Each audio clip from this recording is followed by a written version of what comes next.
Most fighters, the moment they make real money in this sport, do the same thing. They leave. They move to Las Vegas or Miami or Dubai, chasing the bright lights and the low taxes, and they never really look back at where they came from.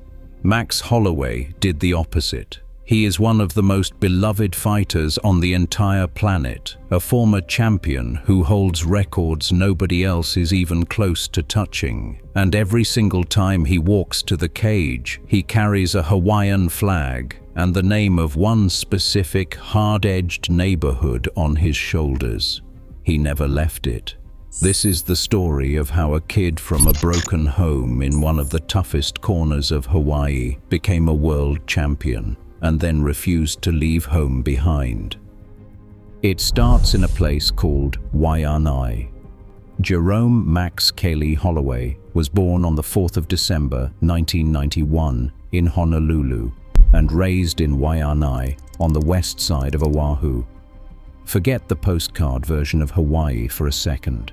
Waianae is a community with deep native Hawaiian roots and a hard-earned reputation.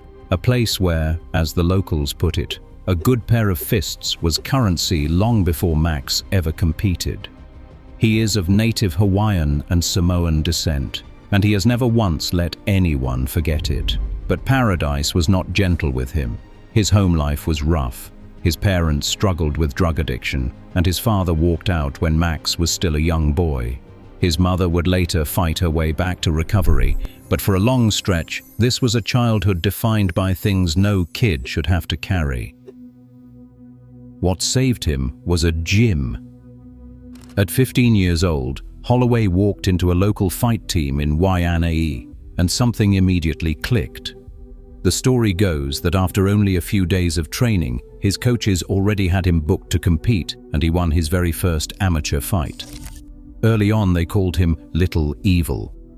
As the coaches turned a rowdy kid into a disciplined athlete, that name changed to the one the world knows now: Blessed. He graduated from the local high school, turned professional on the small Hawaiian fight circuit, and before he was even old enough to drink on the mainland, the UFC came calling.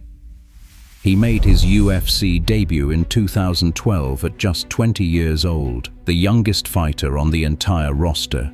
He lost that first one, but what came after was one of the great careers the sport has ever produced. Holloway grew into a machine. He put together the longest winning streak in the history of the featherweight division, captured the championship, and beat the legendary Jose Aldo not once but twice to prove it was no fluke. And his style was unlike anything else. He throws more punches and lands more of them than any fighter the UFC has ever seen. He holds the all-time record for significant strikes landed, a testament to a man who simply does not stop coming forward, round after round, fight after fight. Of course, no great career is without heartbreak. Holloway ran into a rival named Alexander Volkanovski, lost his belt, and came up short in their trilogy, including one razor-thin decision that a lot of people scored in his favor. On paper, his championship days looked like they might be behind him, but he never stopped being one of the most dangerous men in the sport, and he was about to deliver the single most unforgettable moment of his life. At UFC 300 in April of 2024, Holloway moved up in weight to fight Justin Gaethje for a symbolic title round. And then he did the most Max Holloway thing imaginable. With about 10 seconds left in the fight, he pointed to the center of the cage, invited one of the hardest hitters in the sport to stand and trade with him, and knocked Gaethje out cold with 1 second on the clock. It is widely called one of the greatest knockouts in the history of mixed martial arts. It was pure, fearless, and completely him. So here is where the numbers get interesting. For a fighter of his fame and his resume, Max Holloway's net worth is estimated at only around $5 to $6 million. Real money, of course, but modest for a man of his stature. And the reason his story matters so much is not where the money went, it is where his heart stayed. If you are enjoying this look at one of the most beloved figures in combat sports, take a second to subscribe. we break down the real lives, the money, and the legacies behind the biggest names in fighting every single week. Because Max Holloway never left Hawaii, and he never stopped repping the exact neighborhood that raised him. While other stars relocated to the mainland, he kept his life, his training, and his family rooted in the islands. He walks to the cage draped in the Hawaiian flag every time. He has invested back into his home state, launched his own brand, and put real work into giving back, supporting the Hawaii Food Bank and pledging a share of his merchandise sales to help feed families in need. That community work earned him a special award from the UFC for exactly the kind of impact that never shows up on a highlight reel. And through all of it, he became known for something rare in a sport built on trash talk, sportsmanship, respect, the aloha spirit carried onto the biggest stages in the world. And this is how you have to understand the word empire when it comes to Max Holloway. He does not own a city. He does not have a sprawling business portfolio. What he built cannot be measured in property at all. He took a rough, overlooked neighborhood on the far side of an island, a place most of the world would never have heard of, and he stitched its name into global fame. Every flag he waves, every time he says where he is from, he is putting Waianae and Hawaii on the map for millions of people. His empire is not real estate, it is pride, handed back to the community that made him. Of course, the story is still being written, and the recent chapters have had their share of pain.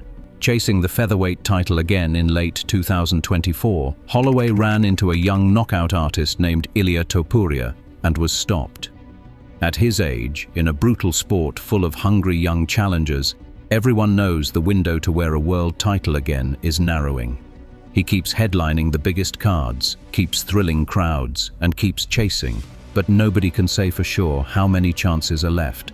Still, step back and look at the whole picture, and you realize Holloway already pulled off the harder thing. Plenty of fighters win a belt.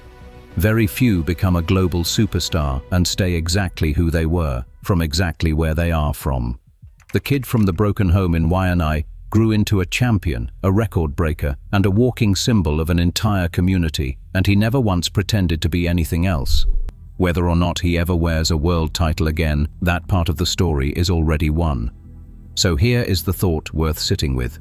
Years from now, when people tell the story of Max Holloway, will they remember the records and the knockouts, or will they remember the man who could have lived anywhere on earth and chose to stay home and carry his people with him? Drop your take in the comments, we genuinely want to hear it.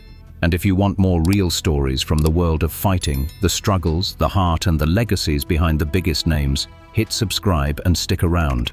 We have a new one for you every single week.